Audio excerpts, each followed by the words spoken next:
Doctores, buenos días. Vamos a hablar un poquito sobre postes colados y prefabricados para hacer un preámbulo, ¿no? Porque siempre es importante, pues, conocer un poquito algunas características de los postes en general y saber sus indicaciones, ¿no?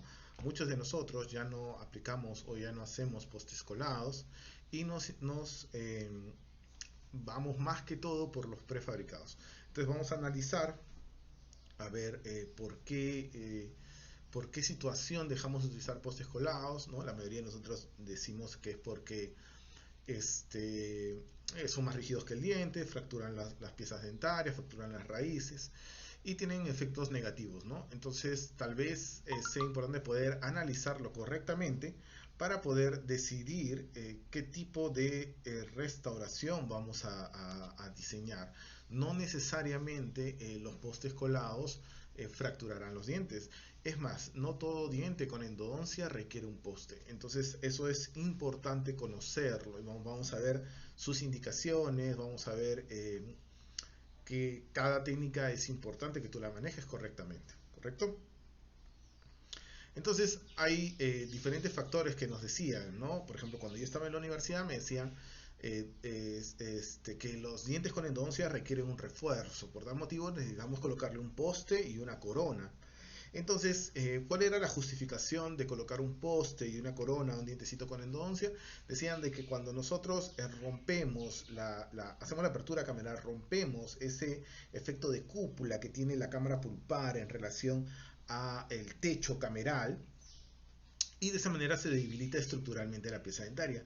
Pero eso se demostró que no es del todo cierto, porque también, por ejemplo, cuando nosotros hacemos una restauración MOD, imaginemos que mi mano sea un diente, imaginemos que mi mano sea un diente. Yo hago una MOD, o sea, una mesio-ocluso distal. Entonces se rompen los rebordes proximales.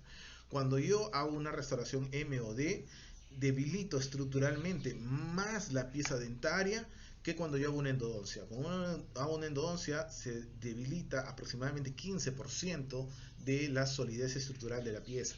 Cuando yo hago una MOD, más o menos 30-40%, es mucho mayor. Sin embargo, en las MOD no se fracturan las piezas dentarias. Entonces, ¿por qué? Entonces, el mito de que la apertura cameral genera una pérdida de solidez estructural de la pieza no es real. Otro factor importante que nosotros consideramos para hacer un poste era de que el poste refuerza la raíz. Y eso no es cierto, porque dentro del conducto radicular está la pulpa radicular, y esa pulpa radicular siempre ha sido tejido blando, o sea, nunca ha tenido nada de rigidez. Por tal motivo, el colocar un poste no va a reforzar la pieza dentaria. Más bien, cuando tú desgastes la dentina al momento de preparar, debilitarás más. Entonces, el factor de refuerzo tampoco es un factor a considerar. Pero decían también de que el diente con endodoncia pierde más agua que un diente natural, por consiguiente se va a volver más frágil y quebradizo. Y eso también es falso. ¿Por qué? Porque los dientes con endodoncia hay estudios que demuestran que solo pierden 0,05% más agua que un diente normal, y ese valor es no estadísticamente significativo. Por consiguiente, la pérdida de agua tampoco es un factor a tomar en cuenta. Entonces, doctor, ¿cuál es el factor que uno debería de tomar en cuenta en este tipo de situaciones? Bueno, hay un estudio que lo realiza el doctor Parodi, que te habla justamente de esto, ¿no? Y habla de un mecanismo que se llama factor de sensibilidad deprimida. Los propioceptores son células que se encuentran a nivel del ligamento periodontal, y estos propioceptores son receptores de presión. ¿Qué quiere decir? Que cuando yo muerdo algo duro, estos propios receptores transmiten información nerviosa, y cuando muerdes algo duro, un reflejo es abrir la boca para protegerte y no hacerte daño, no romperte el diente. Pero ¿qué pasa en un diente con endodoncia? Un diente con endodoncia hay una disminución de la respuesta proprioceptiva en un 57%. ¿Eso qué va a ocasionar? De que cuando yo muerda algo duro, o rompo el objeto o me rompo el diente. Es por eso que los dientes con endodoncia son más frágiles, por una disminución de la respuesta propioceptiva. Eso es muy importante que tú recuerdes. Pero doctor, cuando uno hace la endodoncia, los propioceptores se encuentran en el ligamento periodontal, y estos propioceptores, la endodoncia no tiene nada que ver con el ligamento periodontal. Sí tiene que ver. Lo que pasa es que, si bien es cierto, tú no trabajas a nivel del ligamento periodontal, hay una modificación en la nutrición, y esta endodoncia no va a disminuir la cantidad de propioceptores, sino va a disminuir la respuesta propioceptiva, ¿correcto? ¿Me entiendes? Entonces hay una disminución en la calidad de la respuesta propioceptiva. Es por eso que los dientes con endodoncia, en algunos casos, sobre todo en el sector posterior, necesitan una protección. Pero tienes que recordar de que el poste no refuerza. Si yo tengo una fuerza y yo quiero evitar que el diente se parte en dos, yo necesitaré cubrirlo. Entonces, más importante para proteger a un diente es una cobertura cuspidia, me refiero en el sector posterior, eso lo vamos a ver más adelante, una cobertura cuspidia que hacer un poste, correcto, que hacer un poste. Entonces, en ese sentido, ya lo vamos a ver más adelante, sería más importante a realizar una protección cuspidia con una corona, con una overlay, una incrustación overlay o con un endocrown, que hacer un poste, ¿correcto? Muy importante esto. Esto es lo que la mayoría de nosotros eh, consideramos correcto hasta la fecha. Entonces, no todo diente con endodoncia requiere poste. ¿Está bien? Muy importante. Dependerá de la Sí, biomecánica de la pieza dentaria. yo tengo, por ejemplo, acá un dientecito, voy a dibujar. A ver. Correcto, tengo mi dientecito, ¿no? Y yo he ido a mi curso, ¿sí? Así, aquí, y viene por acá así.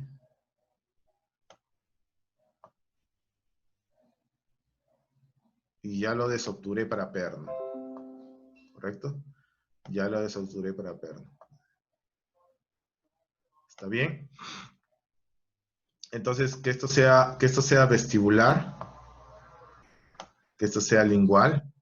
¿Se logra ver? ¿Sí? ¿Conforme?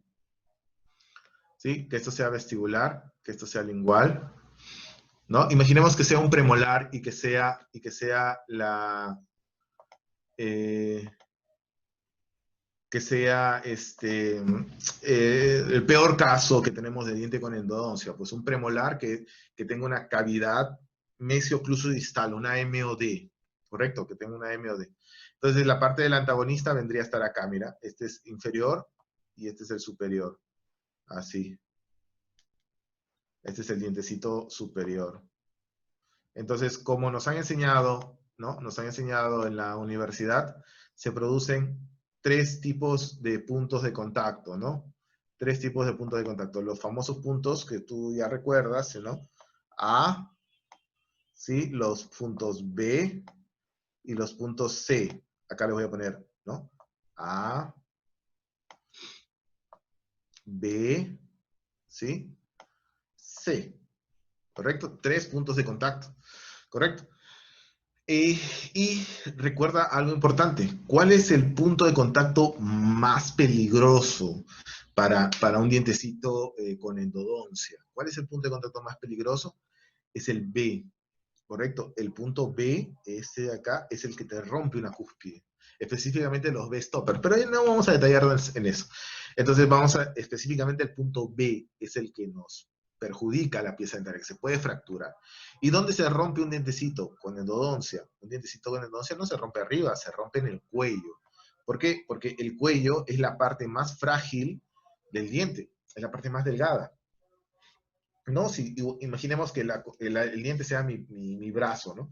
La corona mi puño y el brazo la raíz, ¿no? La parte más débil del diente es el cuello, ¿sí? Es lo que sufre la mayor cantidad de fuerzas.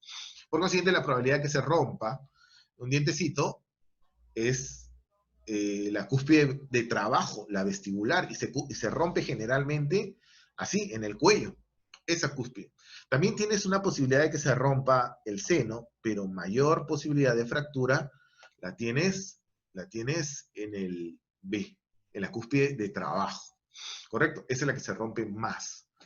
Pero si yo quisiera hacerlo así, mira, por ejemplo, yo voy a colocar, doctor, yo voy a colocar un poste de fibra de vidrio, porque he ido a mi curso y me han dicho que tengo que colocar un poste de fibra de vidrio Entonces voy a colocar acá mi palito de, ¿no?, de fibra de vidrio, que dicho el paso está mal dicho, pero bueno, no importa.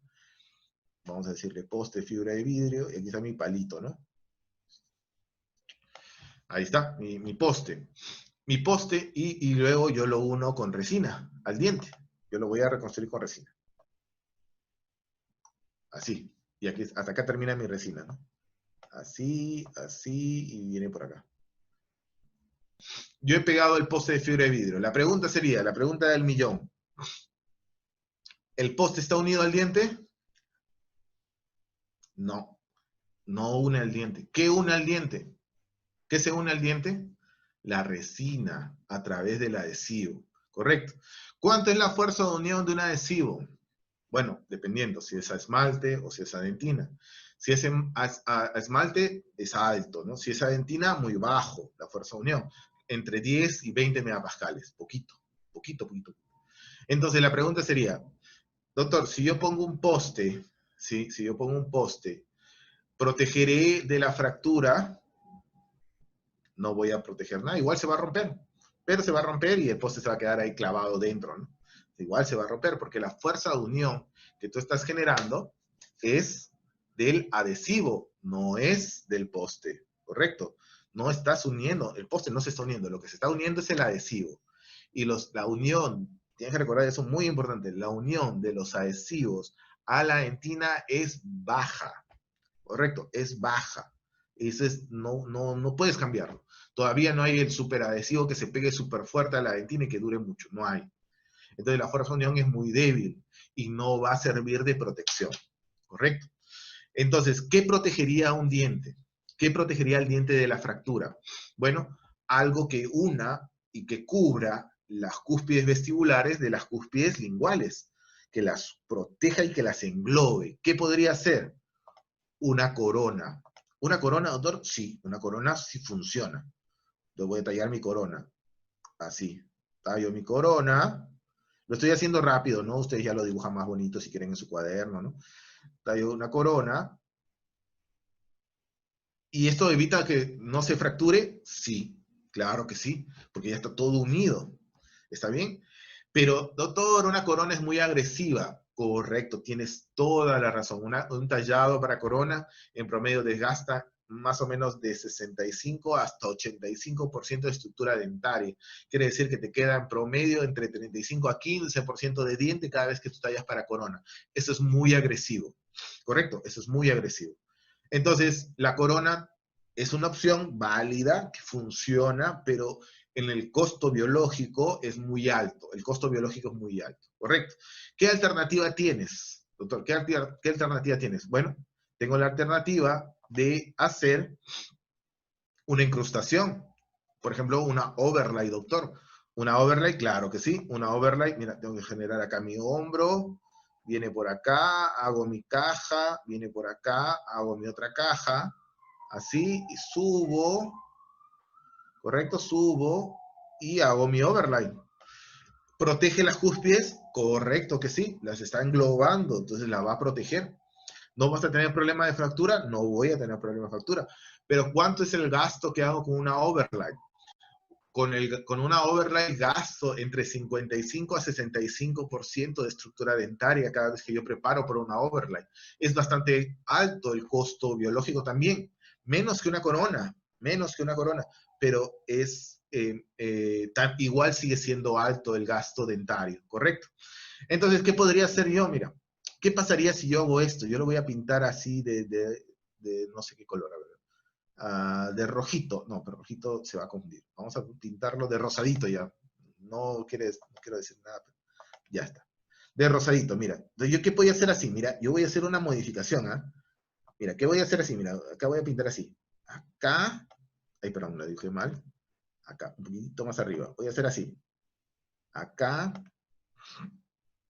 Acá. Y así. ¿Qué voy a hacer así? Doctor, se va a salir. ¿Por qué? Porque tú a la overlay, ¿qué le hacías? Le hacías cajas y hombros, ¿no? ¿Por qué le hacías eso? porque al desgastar menos, al generar menor desgaste, tenías menos retención, entonces tenías que generar mayor superficie de contacto para que se retenga. Si yo no genero esa superficie de contacto, la restauración se va a terminar por salir, ¿correcto? Eso está bien. Pero ¿qué pasa si tú no le colocas el poste allí? Si yo no le coloco el poste, entonces tengo todo el espacio dentro de la cámara pulpar que me va a generar una retención. Entonces yo podría hacer esto, mira.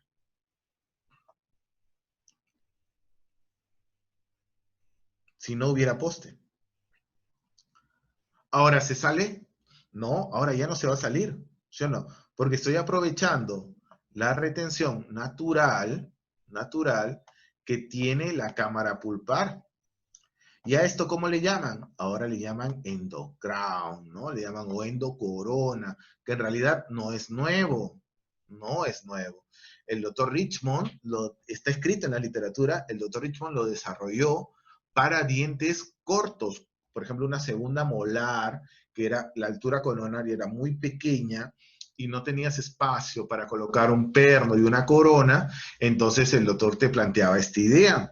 Luego, y lo hacía con metal, y luego ya se comienza a hacer con resina y con cerámica, pero que sea nuevo no lo es de los años 80 o 90, no me acuerdo exactamente, pero más o menos es por allí. Entonces, este tipo de técnicas, ¿qué me va a generar? Menor desgaste. ¿Y voy a sacrificar retención? No, porque me estoy reteniendo dentro de la cámara pulpar. Entonces, en este sentido, lo que yo quiero que con este ejemplo tú consideres es que en el sector posterior, premolares y molares, lo más importante que tú tienes que recordar es que tienes que proteger las cúspides de la fractura. ¿Correcto? Por tal motivo, un poste es completamente innecesario porque la función del poste es servir de anclaje para reconstruir parte del muñón perdido. Si yo coloco un poste, más bien estoy condenando a la pieza a que yo le tenga que desgastar más, porque lo más importante es realizar una protección de cúspide, o hacer una corona, o hacer una overlay, una incrustación. Si yo no coloco el poste, yo puedo aprovechar la retención natural de la cámara pulpar para generar retención de mi restauración, ¿correcto? Entonces, en el sector posterior, lo importante es protección de cúspides, más no colocar un poste. Eso es muy importante. Por ejemplo, ¿no? Ese es en el sector posterior, pero a ver, doctor, en el sector anterior es algo similar. Vamos a verlo, mira. Si yo tengo un incisivo inferior, vamos a dibujarlo acá. Yo tengo un incisivo inferior, así, ¿no? Tengo un incisito inferior y acá está su raíz, imaginemos algo así. ¿Correcto? Y yo hago la apertura por lingual. Haces la apertura, se la ha hecho la endodoncia. ¿Correcto? El incisivo inferior es el diente, biomecánicamente hablando, mejor posicionado del arco. ¿Por qué? Porque la fuerza que se genera justo en el borde incisal y por su posición es transmitida a lo largo del eje mayor del diente. Por tal motivo, si yo tengo un caso así, por ejemplo, un incisivo inferior, ¿se va a romper? No, no se va a romper, porque disipa bien las fuerzas a lo largo de su eje mayor. A diferencia de la molar, por ejemplo, ¿no? Que las fuerzas vienen por acá, ¿no? En varias direcciones, viene por acá, por eso es que tú tienes que protegerlo, ¿no? Viene por acá. Pero en cambio en el incisivo no, la fuerza viene a lo largo del eje mayor del diente, a lo largo de su eje mayor. Entonces, ¿necesito una protección? No. O sea, ¿necesito una corona? No. ¿Necesito un poste? Tampoco. ¿Qué necesito? No necesito nada. Lo único que necesito es sellar. Lo único que necesito es sellar la entrada del conducto. Eso es lo que yo necesito. ¿Correcto? Eso es lo que yo necesito. Necesito sellar la entrada del conducto. ¿Correcto? ¿Con qué lo sellaré? Con resina. Entonces, ¿qué te estoy diciendo? No todo diente con endodoncia, ¿sí? Requiere poste y requiere corona, como nos habían enseñado a nosotros. Los dientes anteroinferiores son los que disipan mejor las fuerzas de todo el sistema. Por tal motivo, porque lo disipan a lo largo de ese eje mayor. Por tal motivo, no necesito reforzarlo, ¿correcto? No necesito ningún mecanismo de protección. Muy importante. Pero ¿y eso sucede en el sector anterosuperior? No. A ver, vamos a ver el sector anterosuperior. Entonces, mira, yo tengo así. Vamos a dibujarlo por acá. ¿No? Así, por acá ya está la apertura, así, y viene mi incisiva. Y por acá viene la raíz ya. No me alcanza el espacio, pero algo así. Y por acá está la apertura. Por acá está la apertura. Así. Así. ¿Dónde se produce el contacto? Justo donde has hecho la apertura, ¿sí o no? Acá. Ese es el gran problema. ¿Y qué pasa con el dientecito? Doctor, se rompe. No me digas que no, ¿sí o no? Sí se rompe. ¿Dónde se rompe? Acá, en el cuello. Se te termina fracturando. Ahí tienes un problema. Pero a ver, pregunta sería, doctor, ¿qué pasa si yo le pongo una corona? Mira, ¿qué pasa si yo pongo una corona? Mira, ¿qué pasa si yo le pongo una corona a mi dientecito antero superior? ¿Qué pasa si yo le pongo una corona?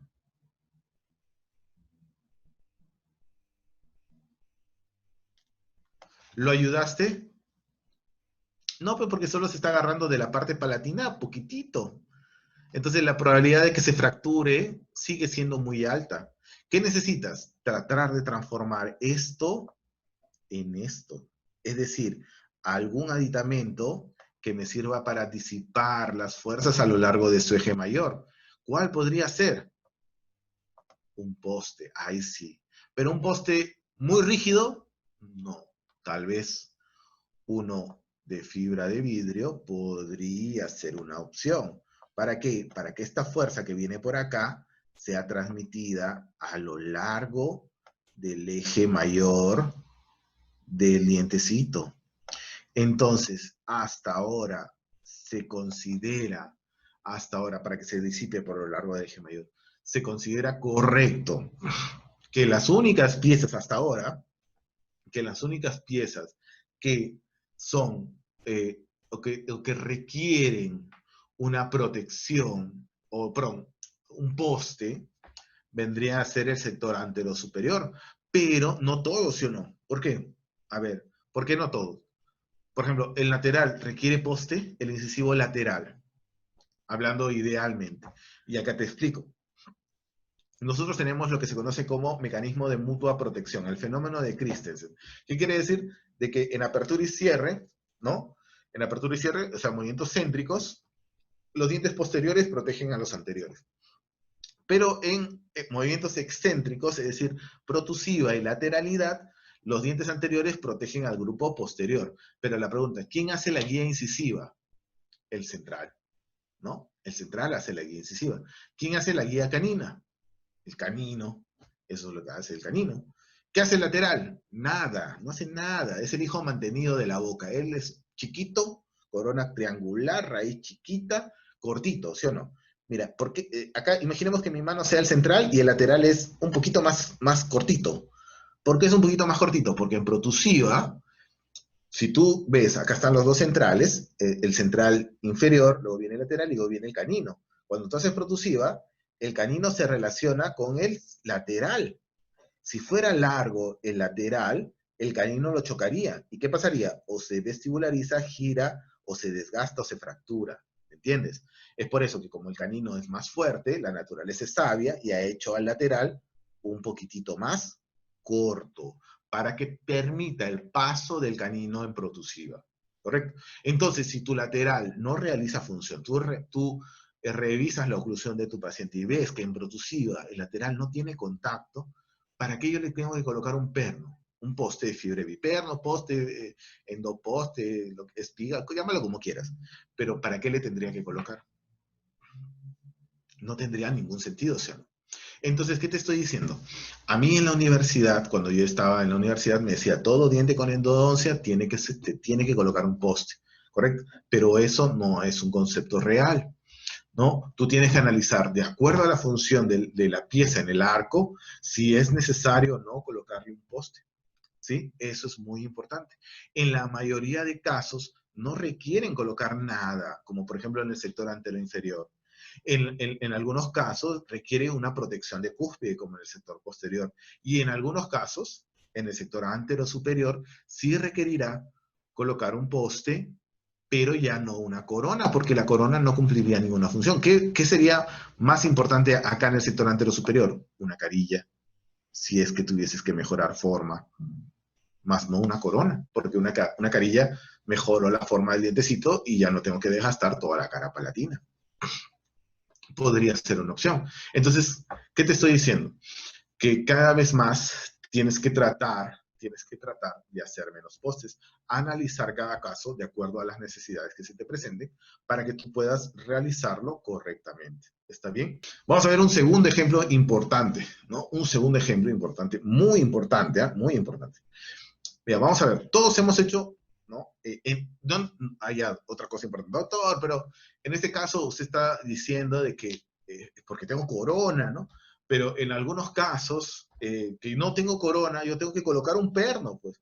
Claro, eso es lógico, ¿no? O sea, yo te estoy dando un caso ideal, donde tienes estructura dentaria y solo tienes que proteger las cúspides. Pero si tienes una situación clínica en donde no se puede reconstruir, entonces de repente necesitas colocar un perno. Eso será importante, tú tienes que decidirlo clínicamente, pero en la mayoría de casos no son tan necesarios colocar los pernos. Pero vamos a imaginarlo la situación clínica en donde tú tienes que colocar un pernito, ¿correcto? Entonces vamos a verlo allí. Voy a hacer un segundo dibujo. Mi raíz distal, acá voy a dibujar así, y tengo mis raíces mesiales, bueno, vamos a fusionarlas, así, y luego tengo mi corona, y acá tengo un conducto mesial, el otro mesial, pero estos no importan, ¿no? Y luego subo y tengo el distal, ¿correcto? Entonces, imaginemos que este sea una molar, ¿correcto? Imaginemos que este sea una molar, ¿correcto? Y yo ya le he hecho mi endodoncia, ¿está bien? Entonces la pregunta, imaginemos que hemos hecho la endodoncia pero manual, ya no rotatorio, somos antiguitos todavía, hemos hecho con nuestras limas manuales, y más o menos en promedio yo utilizo para un conducto distal, ¿no? Para un conducto distal utilizo un cono principal, ¿no? Tienes que tener un cono principal, puedes utilizar a partir del 30, ¿no? 30, 35, 40, 45, dependiendo del diámetro del conducto. Imaginemos que vamos a utilizar uno 35, ¿ya? Ni tan delgadito ni tan grueso. 35, imaginemos que sea 35, ya puede ser 40, pero vamos a ponerle 35. ¿Correcto? Entonces vamos a ponerle, es una biopulpectomía, ya, a 1 milímetro del ápice, ¿no? Del ápice, imaginemos que no tenemos RBG, nada, ¿no? Ni localizador de ápice, radiografía nomás. Entonces, a 1 milímetro del ápice quiere decir que yo le pasé, para poder obturarlo con un cono 35, quiere decir que yo le puse una lima 35, para si no entra pues el cono 35, ¿no? Al ápice. O sea, quiere decir que yo he puesto a 1 milímetro del ápice una lima 35, que son estas verdes, no me equivoco, ¿no? 35. Correcto. ¿Qué quiere decir L35? Que quiere decir de que el diámetro de la punta de la lima, mide 0.35 milímetros, ¿correcto? 0.35. De ahí va creciendo, ¿no? Pero la puntita mide 0.35 milímetros. Quiere decir que yo he ensanchado a 1 milímetro del ápice el conducto hasta mínimo 0.35 milímetros, ¿no? Obviamente se va a ensanchar un poquito más algunas partes, ¿no? Pero mínimo 0.35, estamos hablando de mínimos, ¿está bien? ¿Correcto? Y entonces, como es una biopulpectomía, yo hago una técnica que se llama técnica de retroceso, ¿no? Técnica de retroceso progresivo, ¿no? Entonces yo voy a ir aumentando el diámetro 1 milímetro, ¿no? O sea, retrocedo 1 milímetro y aumento el diámetro de la lima. O sea, 1 milímetro menos, lima 40, ¿no? 1 milímetro menos, lima 45, y así voy subiendo, ¿no? Ahora la pregunta sería, ¿cuál es cuánto de gutapercha dejo en el conducto? Porque yo voy a hacer mi poste, ¿no? Estoy haciendo mi poste. ¿Cuánto de gutapercha dejo? Ya, en promedio, y esto no me van a mentir, yo también soy odontólogo, he estudiado en muchas he trabajado en muchas universidades, he visto muchos profesionales, he trabajado en muchas clínicas, y la mayoría utiliza el método radiográfico, ¿sí? Agarra la radiografía y mide cuánto de gutapercha ha dejado, agarra una reglita de endodoncia, ¿no? Y en promedio, dejan entre 3 milímetros y 5 milímetros, eso es lo que dejan. Yo no te estoy diciendo que sea el mejor método, pero es el método que la mayoría usa. ¿Qué quiere decir? Que ya, ni 3 ni 5, yo voy a dejar 4. 4 está bien, retrocedo 1, sería L40. Retrocedo 2, L45. Retrocedo 3, L50. Y retrocedo 4, L55. Acá vamos a poner L55. ¿Correcto? L55. Ahí no me sale muy bien el 5, pero ya tú me entiendes. ¿Qué quiere decir L55? Quiere decir que en la punta de la lima, en la puntita de la lima, mide 0,55 milímetros, ¿correcto? 55 milímetros, ¿correcto? En la puntita de la lima mide 0,55 milímetros. Quiere decir que tú has ensanchado el conducto como mínimo, porque puedes haberlo ensanchado más, como mínimo 0,55 milímetros. ¿Está bien? Hasta ahí estamos todos. La explicación es bastante sencilla, ¿no? ¿Correcto? Entonces la pregunta sería ahora, ¿con qué yo desobturo? Bueno, hay 3 métodos para desobturar un conducto para hacer un poste, o 3 métodos para desobturar en general. El primer método es el método químico, es decir, yo voy a utilizar una sustancia, un solvente de gutapercha. Por ejemplo, silol, ¿no? Eucaliptol, o este aceite de cáscara de naranja, creo que es.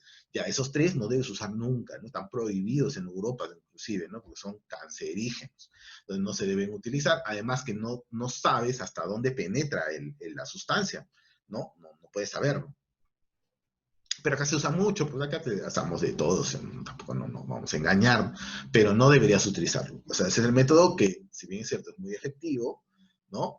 Pero es difícil de controlar. Aparte que su manipulación, lo puedes tocar, qué sé yo. Entonces es complicado, ¿correcto? No deberías usarlo, es un método, pero está registrado en la literatura. El segundo método, que es el mejor método, pero nadie lo usa, es el calor, ¿correcto? O sea, que agarras un instrumento caliente y luego derrites la gutapercha y vas retirando poquito. Pero nadie lo hace. Nadie, porque malogran su instrumento, pues malogran su lima, su instrumento, lo quemas, pues. Entonces nadie lo hace. Aparte que debería ser un instrumento que soporte el calor, ¿no? Pero nadie lo hace. El tercer método es el método mecánico. El tercer método. ¿Cómo es el método mecánico? Con nuestras fresas. Entonces tenemos 2 tipos de fresas para retirar la gutapercha, que la mayoría de nosotros compramos, ¿no? Las fresas Gates Glidden, que tienen una forma de gota de agua y tienen un vástago largo, ¿no? Una forma de flama de vela, ¿sí? Esas fresitas no solo te sirven para sacar la gutapercha, muy importante, ¿eh? No te sirven para dar forma al conducto. ¿Por qué? Porque como tienen esa forma de gota de agua, si tú te pegas a una de las paredes, dejas un socavado. Entonces tienes que pasarla solo en el medio de la gutapercha. Para dar forma a las paredes necesitas otra fresa, que acá en el Perú se llaman fresas largo. En realidad, el nombre correcto, cuando tú mueras tu cajita, ahí dice, fresas largo. Solo que acá no sé por qué le decimos piso o peso, ¿no? Piso, pero piso es otro tipo de fresa, no es la que te venden acá. Acá se venden solo largo, ¿no? Pero nosotros le decimos piso, ya llámalo como quieras. La cosa es que sepas que te sirve tanto para sacar gutapercha, porque termina en punta, saca la gutapercha, y además te alisa las paredes, te las deja lisas, ¿correcto? ¿Está bien? La mayoría de nosotros, como deberías utilizar la fresa sería primero la Gates y luego la piso, ¿correcto? Pero como la piso también te sirve para sacar gutapercha, muchos odontólogos prefieren eliminar el uso de la Gates y solo pasan piso. ¿Está bien? Está correcto. No hay ningún problema. Totalmente bien. Pero si tú pasas solo la Gates, ahí sí tienes un problema. Es Gates y luego piso o piso solo, pero no es Gates solo, ¿correcto? Entonces, a mí me interesa saber el diámetro de las fresas Gates. ¿Cuánto miden? Vienen en esas cajitas La que venden la mayoría son de Maylefer, también hay otras marcas, pero la mayoría venden Maylefer. Entonces vamos a ver cuáles son, ¿no? Vienen así en numeritos, ¿no? Con una rayita en la parte del vástago de la fresa. Entonces tenemos fresa tipo número 1, número 2, número 3, número 4 y número 5. En otros sistemas viene hasta el 6, ¿ah? ¿No? Pero en la que la mayoría de nosotros compramos, viene hasta el 5. ¿Correcto? Entonces acá la pregunta sería, ¿no? Mira, de las 5 fresas, mira, la 4 y la 5 nunca las has usado por una molar, ¿sí o no? No me mientas. Son demasiado grandes y hasta te da miedo usarlas. Las tienes nuevecitas, ni siquiera las has usado una vez. Son unos fresones, no sé para qué te servirían, ¿no? Pero nunca las has usado.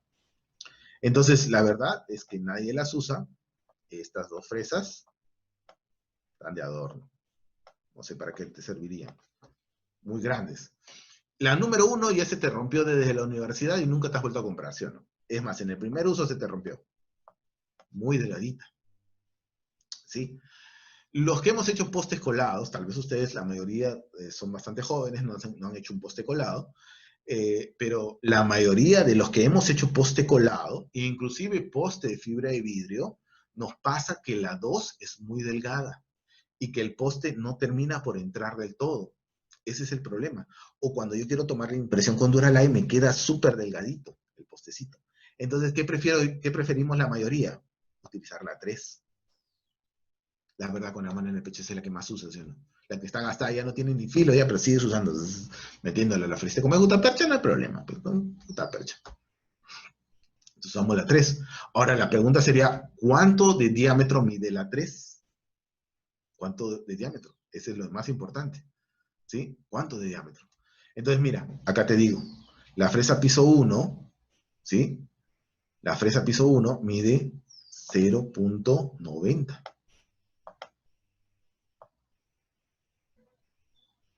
¿Sí? 0.90. Ah, perdón, 0.70. Me equivocando. La fresa piso 2 mide 0.90.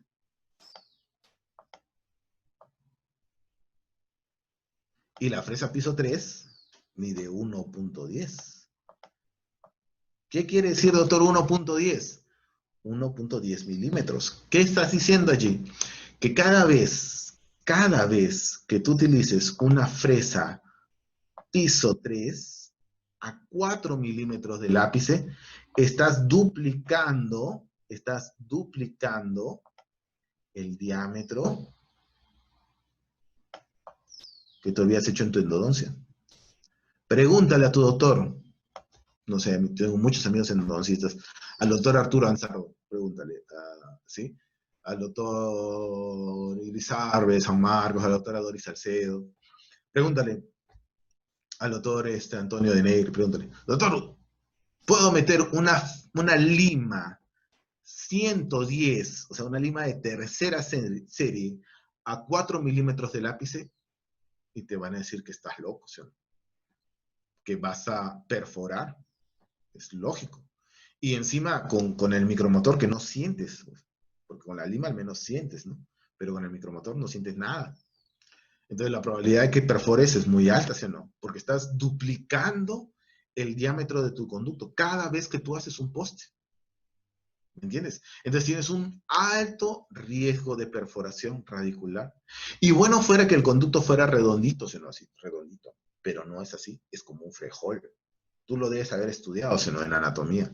El conducto es así. El conducto distal y palatino. El conducto distal y palatino es así. Así. Y el conducto es acintado, ¿no? Y entonces cuando tú pasas tu lima, o tu fresa, perdón, para desobturar, te pegas para un lado, para el otro, pero acá no. ¿Y qué estás debilitando? Esta zona. Lo que esto vendría a ser distal y esto mesial, ¿sí? ¿Y qué estás debilitando? Lo que tu profesor te dice, ¿no? La zona de peligro. ¿Cuál es la zona de peligro en un conducto distal? La furca, ¿no? Te estás debilitando con un riesgo de perforación súper alto, ¿sí? Súper alto. Entonces, acá tienes un gran problema, ¿sí? Acá tienes un gran problema, sobre todo en las molares superiores e inferiores. Tienes un gran problema. ¿Por qué? Porque cada vez que tú intentas hacer un poste, tienes un riesgo de perforación radicular muy grande, ¿sí? Muy alto, muy grande. Doctor, pero entonces mejor utilizo un poste de fibra de vidrio. Ah, ahí viene el problema, ¿sí? Ahí tienes eso que es importante. Mira, vamos a verlo acá. Ahorita acá tengo una marca de postes, que es una marca que se llama Nordic. ¿Sí? ¿Se logra ver? A ver, vamos a ver. Sí, ahí está. Se llama Nordic. Mira, el poste número 1, y esto pasa con la mayoría de postes. Esto pasa con la mayoría de postes, porque tú dices, doctor, pero yo estoy poniendo el número 1, el más delgadito. Ya, mira cuánto mide el poste más delgadito. El más delgadito es el rojo. ¿Cuánto mide? 1.2. ¿Ves? O sea, es súper grueso. Pese a que tú crees que es delgadito, es súper grueso.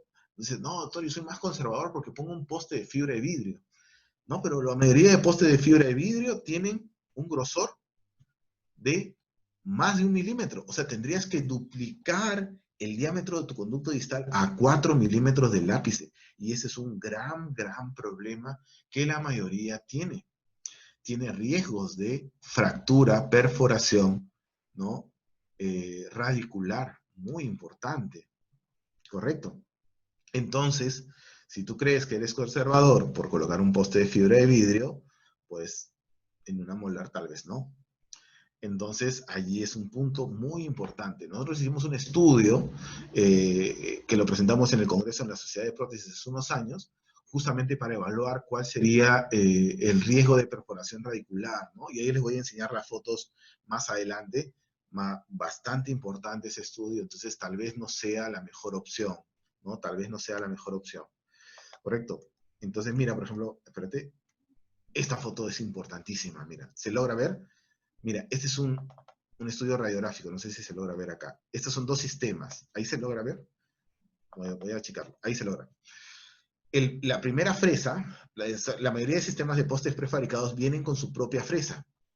Correcto, entonces hicimos un estudio radiográfico sobre molares extraídas para poder ver a 4 milímetros del ápice, ¿sí? A 4 milímetros del ápice, cómo queda la zona de la furca, y mira cómo queda con postes cónicos, queda mejor, ¿no? Hay más espacio en el poste cónico, pero en el poste cilíndrico queda súper delgadito, ¿no? Súper delgadito, pese a que los dos eran los diámetros más delgados que vendía cada marca. Mira cómo queda, o sea, queda súper delgado la zona de la furca, ¿ves? Pero todo no se logró perforar. Claro, pero hay un estudio del doctor Cohen, ¿sí? Que este doctor muy conocido que ha escrito un libro de las vías de la culpa y que justamente habla de la cantidad de dentina remanente que debe haber. Y él te dice que debe haber por lo menos 1 milímetro de dentina en toda la periferia del conducto. Entonces, ¿cómo podría ser el único método que me serviría? Una tomografía. Pero nadie va a tomar una tomografía para hacer un poste, pues sería ilógico. Entonces, ¿qué hicimos nosotros, no? Hicimos cortes, ¿no? Y trabajamos sobre dientes extraídos para poder ver el diámetro. Muy importante. Ya les voy a enseñar los resultados más adelante de este estudio. Pero sin duda, tienes que considerar tal vez no hacer postes tan largos, ¿sí? Postes tan largos en el sector posterior, ¿no? Entonces, tengo un problema importante. ¿Cuál es? El tercio medio.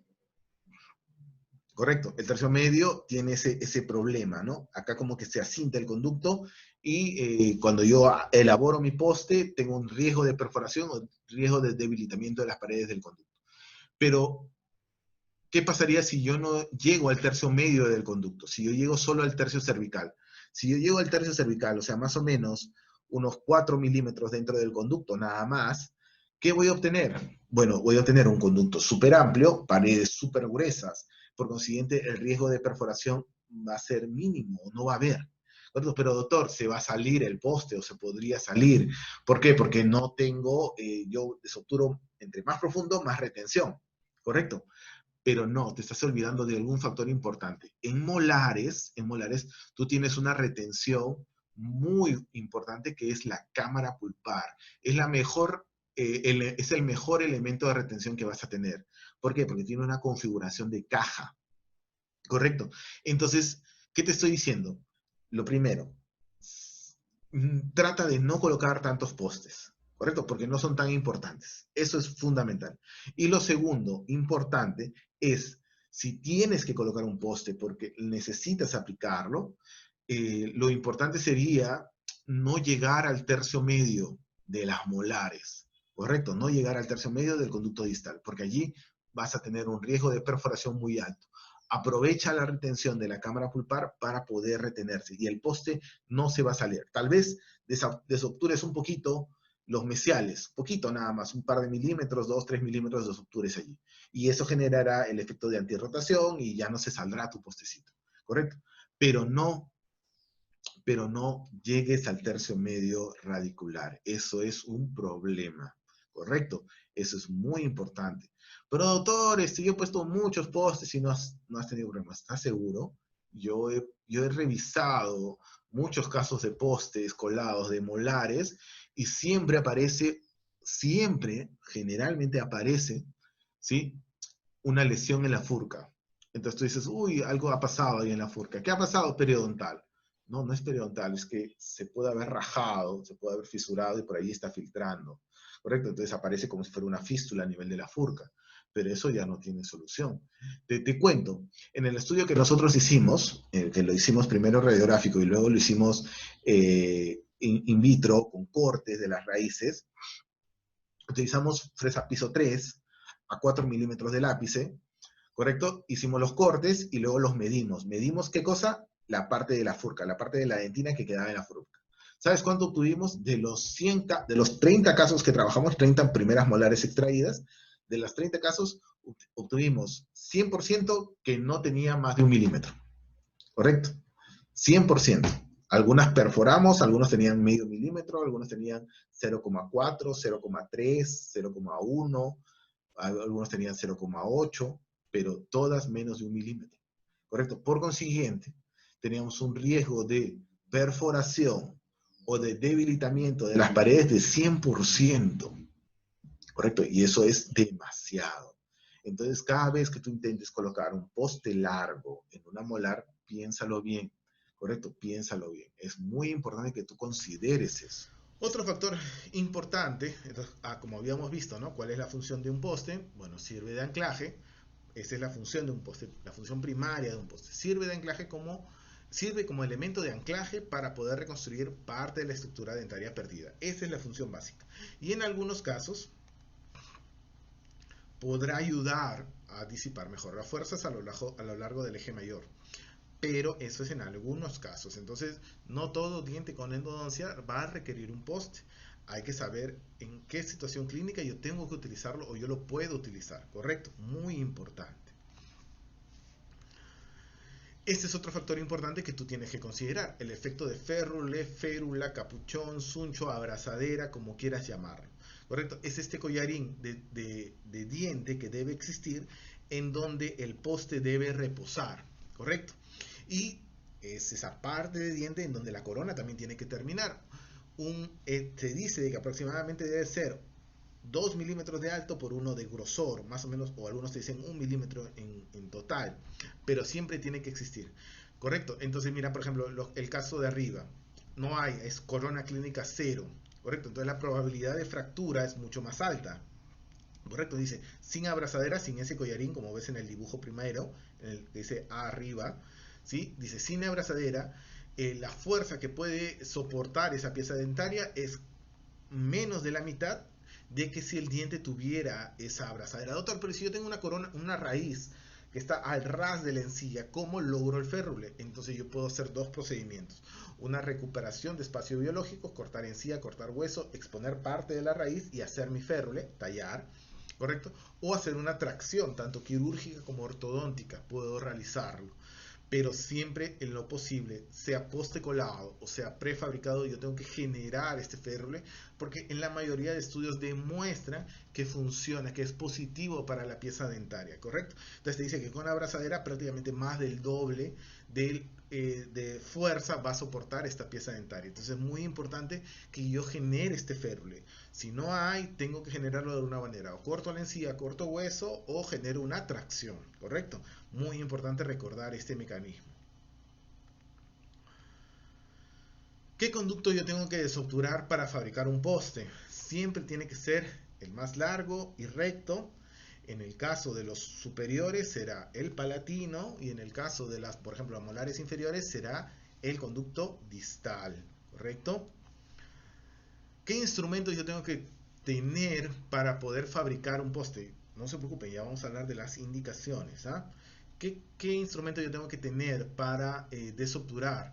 ¿Sí? Y para conformar, porque recuerda, hay dos cosas importantes en el momento de preparar el conducto para poder realizar un poste. Uno es la desobturación del material de endodoncia, y el segundo, lo segundo, es conformar las paredes para que el poste tenga el suficiente espacio para que pueda funcionar. Entonces yo necesito mi micromotor y mi contraángulo, ¿no? Eso normalmente lo voy a utilizar, generalmente. Y necesito una fresa desobturadora, ¿no? Que puede ser de dos tipos, una fresa Gates Glidden o una fresa piso, que acá no se vende en piso, sino nosotros le llamamos largo, ¿no? Es una fresa que tiene una punta, una puntita, ¿no? Y que nosotros pasamos para sacar la gutapercha. Tienes que recordar algo importante. Las fresas Gates tienen forma de gota de agua, ¿no? Como si fuera una flama de una vela. Pero esa fresa solo te sirve para retirar la gutapercha. En cambio, una fresa piso o largo, como se llama realmente, es como si fuera una fresa cilíndrica con una puntita. Te sirve para sacar la gutapercha, pero también para alisar las paredes. Entonces, siempre que tú pases una Gates, tienes que pasar una piso. ¿Correcto? Es por eso que muchos de frente deciden pasarla a piso.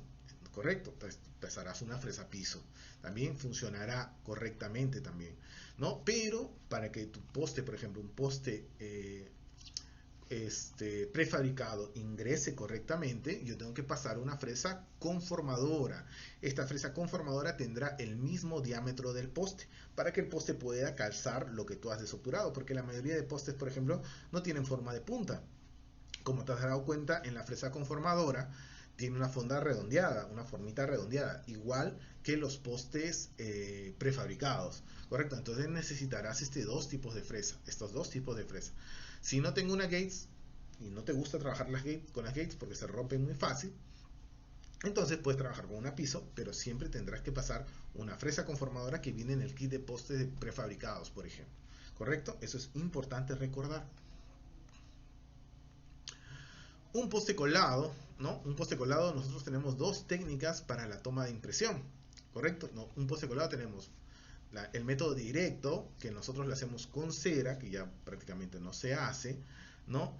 Y tenemos con resina acrílica, como por ejemplo Duraley o estos acrílicos de combustión completa, que nos sirven para fabricar los postes, como ven en la foto de la izquierda. Y también tenemos otro método que yo les voy a enseñar, que es tomar con silicona, que también sin duda es un método desde mi punto de vista mucho más rápido, más efectivo para nosotros poder realizarlo, ¿correcto? Entonces, si yo voy a hacer un poste colado, tengo que preparar el dientecito, tengo que generar mi férrule, mira, ahí estamos haciendo la terminación para la corona, bien pegada a la encía, y la otra terminación para el poste plano, ¿correcto? Ese collarín, ese como que zona alta que queda, eso es el férrule, ¿correcto? Siempre tiene que existir. Luego ya tu técnica tú la has hecho en la universidad, yo no te voy a enseñar a hacer esto, nosotros adelgazamos un palito, también se venden estos palitos ya hechos, marco lo de la desobturación, pruebo que ingrese correctamente, ¿no? Coloco un poco de vaselina, algunos colocan vaselina para evitar que el acrílico se pegue dentro del conducto, que no es lo correcto. Colocamos un poquito de acrílico y luego hacemos el rebase para copiar la forma del conducto. Una vez copiada la forma del conducto, hacemos el muñoncito de acrílico, ¿no? Hacemos el muñón, luego con una fresa comenzamos a tallar, cortamos el palito, el exceso, le damos forma, ¿no? Y ya tenemos ya estaría listo nuestro Duraley, ¿sí? Esta partecita de acá, vamos a ponerle acá opciones de puntero para que tú me puedas ver. Esta partecita de acá, esto es el férrule, ¿correcto? Para que tú me puedas entender mejor. Toda esta zona de acá que siempre tiene que existir, ¿correcto? No puede ser al ras, ¿está bien? Entonces ahí está el poste, ¿no? Se mira el espacio y luego ya se manda al laboratorio a que lo transformen este patrón de acrílico en metal, ¿correcto? Pero esta técnica es muy engorrosa, ¿sí o no? Todo lo que le hemos hecho es lenta, es difícil de realizar, sin duda es bastante Doctor, yo he complicado. escuchado que ya no debes hacer poste colado porque el poste colado rompe la raíz. ¿Correcto? El poste colado rompe la raíz. La pregunta sería, ¿no? La pregunta sería, tú le indicas al técnico qué tipo de aleación tiene que colocar. Tú le indicas al técnico qué tipo de aleación tiene que colocar o para hacer tu poste colado, ¿no? Tú le dices, señor técnico, tenga mi poste, hágame el poste, ¿no? Y entonces, ¿qué va a hacer el técnico? El técnico no va a agarrar un cilindro de colado bonito y te va a colocar tu postecito ahí y te lo va a colar a ti solito, ¿no? ¿Qué va a hacer? Él va a hacer sus coronas, sus puentes, y ahí de diapo, a su cilindrote de colado, le va a meter tu poste. Y entonces tu poste va a salir con el mismo material que el técnico hace sus coronas metalocerámicas, por ejemplo. ¿Y cuál es la aleación que el técnico utiliza para hacer sus coronas metalocerámicas? Remanium. ¿Correcto? Para que te des cuenta que ese remanium es el metal con el que se hacen las PPRs. Ese es remanium. ¿Sí? ¿Has fresado la PPR alguna vez? Es dura como una piedra. Tiene que ser rígida porque si no, no se doblaría la prótesis, pues, ¿no? Entonces, es duro.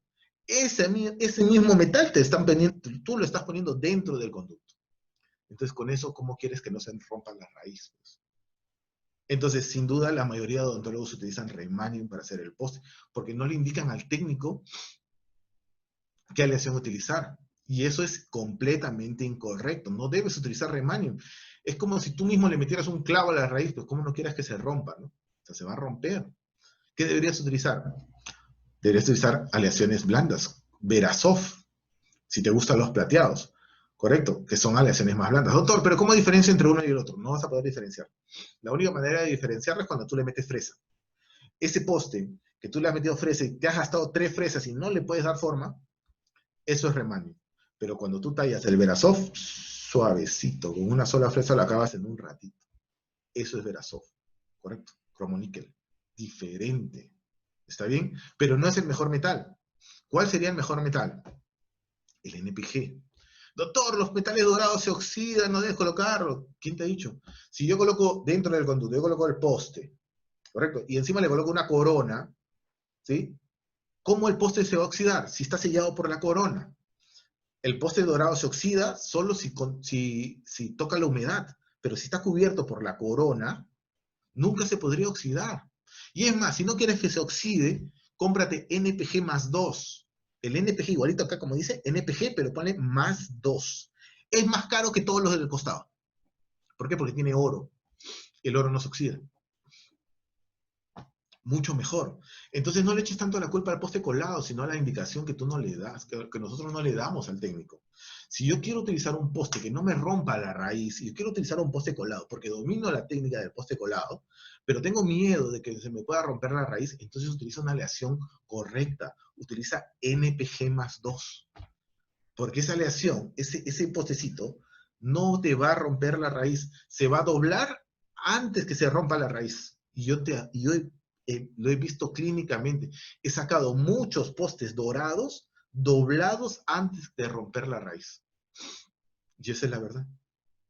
Y hay estudios que te demuestran que si tú indicas que tú haces bien, correctamente el poste, justo hay una revisión sistemática en donde yo hago un comentario que lo he colgado en el Facebook, ¿no? En mi página, y donde justamente tocamos un artículo del año 2019, un metaanálisis, que es una revisión de literatura, en donde te dice que la tasa de fractura radicular de los postes colados es la misma que los postes prefabricados, pero eso sí, bien indicados, ¿correcto? Entonces, eso de que los postes colados rompen la raíz, eso es falso. Eso que no debes hacer postes colados, no, tampoco considero que eso también es falso. Lo que tú tienes que considerar es, si tú dominas la técnica, del poste colado y lo haces bien, tu poste va a funcionar. Hay muchísima literatura que habla al respecto, que los postes funcionan, pero correctamente indicados con una aleación correcta. ¿Sí? Eso es muy importante. Buenas noches, doctores. Hoy día vamos a tocar el tema de postes, que es un tema bastante interesante y discutible, ¿no? Eh, Hay que revisar a veces un poquito la literatura para poder tratar de entender este tema, porque, por ejemplo, cuando nosotros nos formaban como estudiantes, pues nos decían de que los postes, los postes siempre deben ser colocados en los dientes con endodoncia, es decir, cada vez que tú hagas un tratamiento de conducto, tú le ofrecías al paciente que tenías que colocar un poste, porque este poste iba como que a reforzar la raíz del diente y de esa manera evitar la fractura, ¿no? Después, a medida que comenzaron a salir los postes prefabricados, pues comenzaron a decirse, ¿no? De que estos eran mejores que los postes colados por su módulo de elasticidad, que los postes colados rompían los dientes y bueno, no todo lo que ya nosotros nos han enseñado en nuestra formación. Pero tal vez estos supuestos, ¿no? Estos supuestos tal vez no sean tan ciertos, ¿no? Si bien es cierto, los postes, por ejemplo, los postes colados son más rígidos que la estructura dentaria, pues hay aleaciones que tú tal vez podrías usar que estén más indicadas para colocarlo dentro de los conductos radiculares, ¿no? Eso podría ser una alternativa interesante. Los postes colados funcionan y han funcionado por mucho tiempo en la literatura. Entonces, descartar un procedimiento como este, yo lo tomaría con pinzas, ¿no? Porque en sí los postes prefabricados, si los quieres comparar, mm, son relativamente nuevos y por consiguiente las técnicas están variando para poder colocarlas. Entonces es un factor importante a considerar. El otro factor era la necesidad de colocar un poste, ¿no? Lo que habíamos mencionado, porque todos los dientes con endodoncia requerían colocarse un poste. Allí la literatura cada vez más está considerando que los postes tal vez no sean tan necesarios en algunos casos, y se está prefiriendo no colocar postes, ¿no? Y el diente biomecánicamente está funcionando bien. Entonces, yo sí soy de la idea de que deberías de colocar menor cantidad de postes para obtener mejores resultados o para obtener buenos resultados. O sea, el diente con endodoncia, en muchos casos, no requiere la colocación de un poste, ¿correcto? Eso desde mi punto de vista. Y lo que dice la literatura se está enfocando en ese sentido. Pero si se tiene que colocar un poste porque lo consideras correcto, lo consideras necesario, ¿sí? Por ejemplo, no sé, una corona clínica cero y quieres reconstruirlo con un poste, necesitas reconstruirlo con un poste, lo que la mayoría de nosotros consideramos es de que el poste de fibra de vidrio es mejor. Entonces, ¿qué dice la literatura al respecto? Por ejemplo, ¿no? Les voy a mostrar un artículo que me lo alcanzó un amigo que se llama Everard Bildo. Un saludo para él, lo estoy saludando. Sin duda es un doctor peruano muy interesante que tú tienes que seguir porque es un investigador y sin duda es una persona que se dedica a la parte de docencia universitaria, es un joven doctor, ¿no? De esta nueva camada de jóvenes doctores que está saliendo, es un joven doctor con muchas condiciones. Correcto, entonces vamos a ver esta revisión sistemática y metaanálisis que sin duda nos llevó a conversar un poquito al respecto, ¿no? Vamos a ver acá. Entonces este artículo es muy interesante, dice, ¿no? Evaluación, ¿no? De los postes de fibra y los postes metálicos en la reconstrucción de dientes endodonciados o con endodoncia severamente destruidos, ¿no? Una revisión sistemática y un metaanálisis. Y en este artículo es interesante que lo leas, está escrito en el Quintessencia Internacional en el año 2019, está publicado, perdón, y te dice justamente en las conclusiones que no hay diferencias evidentes entre los postes de fibra de vidrio y los postes de metal en dientes anteriores, dientes posteriores, desunión y fractura de la raíz, ¿no? Entonces, si bien es cierto, se ha mucho satanizado los postes colados como que son un factor de riesgo a la fractura radicular, pues tal vez eso no sea tan cierto según este artículo, miren, ¿no? Entonces, yo creo que sin duda la aleación condiciona ese factor. Entonces, hay aleaciones metálicas, hay aleaciones más blandas que tú tal vez podrías utilizar, como el NPG+2, que no, doctor, pero los postes dorados ya no se usan.